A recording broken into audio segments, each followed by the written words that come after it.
భాను అయితే త్రిపురమ్మతో ఇలా అంటూ ఉంటుంది. అసలు దేవ, మిథున వాళ్ళ పెళ్లి గురించి మీకు చెప్పాలి అని అనేసరికి త్రిపుర షాక్ అవుతూ ఉంటుంది. ఇక శారద కూడా షాక్ అయ్యి అలా చూస్తూ ఉంటుంది. దేవ, మిథున వాళ్ళకి పెళ్ళి అయింది అనడమే పెద్ద అబద్ధం. వాళ్ళకి అసలు పెళ్ళే కాలేదు అని అంటూ ఉంటుంది.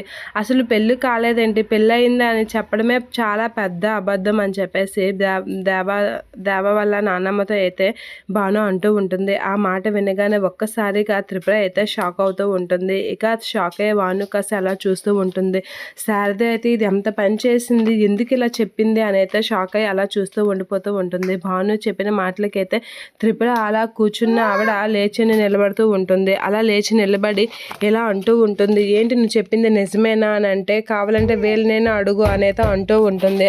మిథున కూడా షాక్ అవుతూ ఉంటుంది. భాను ఎంత పని చేసింది అని అయితే షాక్ అవుతూ ఉంటుంది. ఇక ప్రమోదిని వీళ్ళందరూ అయితే షాక్ అయ్యి అలా చూస్తూ ఉంటారు.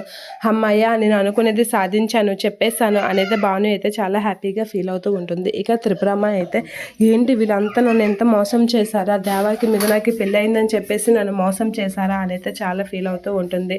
షాక్ అవుతూ ఉంటుంది మిథున.